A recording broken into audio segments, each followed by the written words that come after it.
everyone, and welcome to Christy's Gourmet Kitchen.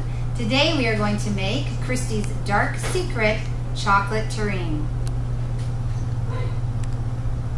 Before we begin, you will need 1 dessert gift cone, 4 eggs beaten, 3/4 cup butter chopped into pieces, 1 tinfoil loaf pan, 1 9x13 pan filled with about 1 inch of hot water, and 1/2 cup of water, red wine, or any spirit that you choose. Next step, we're going to take our kit and remove the crunch from the top, place it aside, and then we're going to take our dark chocolate callus and pour them right into our pot. Next, inside you'll see a separate cone with our sugar spice mixture. You want to open that and pour it into your bowl and add your delicious red wine, water, of course, if you like that too.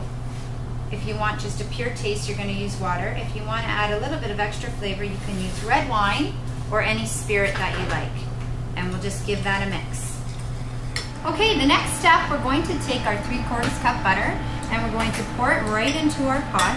Now, a lot of people ask me, do I need to be worried about the chocolate burning? And you want to keep your pot on medium to low heat and just constantly stirring it. So you do want to watch it and make sure that your butter and chocolate go together. Okay, so our chocolate and our butter is melting beautifully. It smells wonderful. And now the best part, we're going to add our red wine mixture. So just give it a stir before you put it in there, and then you're just going to pour it in and scrape all of that wonderful sugar mixture into your pot.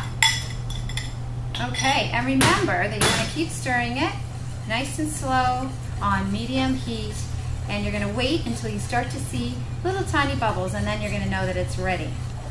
Okay, here we are. The mixture is almost ready. We've been blending our butter, our chocolate, and our red wine sugar spice mixture, and it looks excellent. You can see here that I'm starting to see some tiny bubbles. I don't want to bring it to a full rolling boil, just a few bubbles, and we know that it's ready. You're going to take it off of the heat, and now the next step, you have to move kind of quickly here, and you're going to be adding your egg mixture.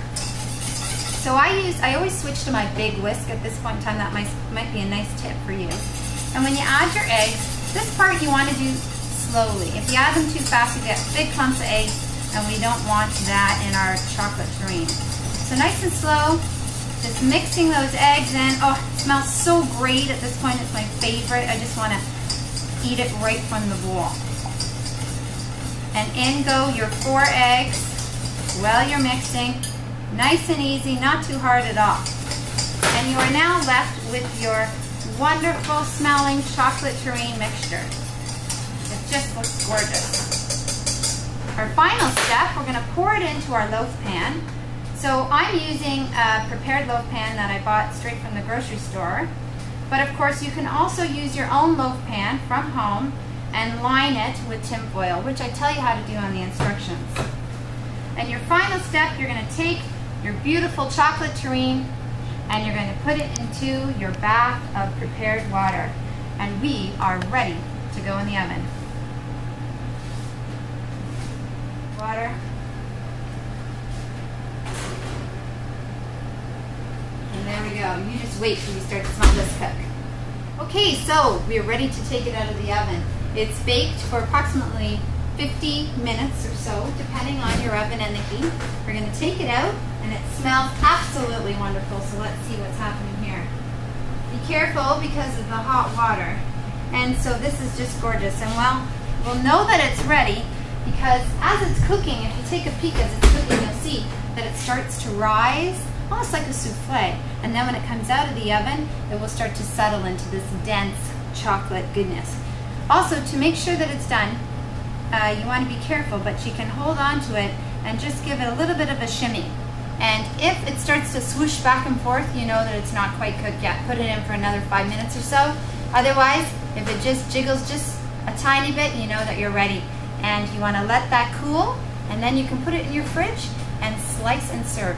So this is the best part. We actually get to taste this decadent product. So I've taken it out of the oven, I popped it onto a tray. I actually cut off just a small piece here to show you. And I want to show you how to serve it because there is a bit of a trick. This is nice and cool, and the way you want to serve it is you want to get a glass with some warm water, dip in your knife, get it nice and warm, give it a dry, and then you're just going to take and serve thin slices, and it actually cuts just like butter almost, like a big slab of fudge. Doesn't that look excellent? I put that in there. And then you can do that for your guests. Of course, I always tell you at the shows when you see me there, you can add whipped cream, a little bit of the toffee butter crunch that we also give you in the kit, and it's excellent. Or if you want to use raspberry liqueur, for example, when you're making it, it's great with a few raspberries on top. So my favorite part of the evening, I get to try this and enjoy my glass of wine. Thank you everyone for joining us here at Christy's Kitchen. We'll see you next time.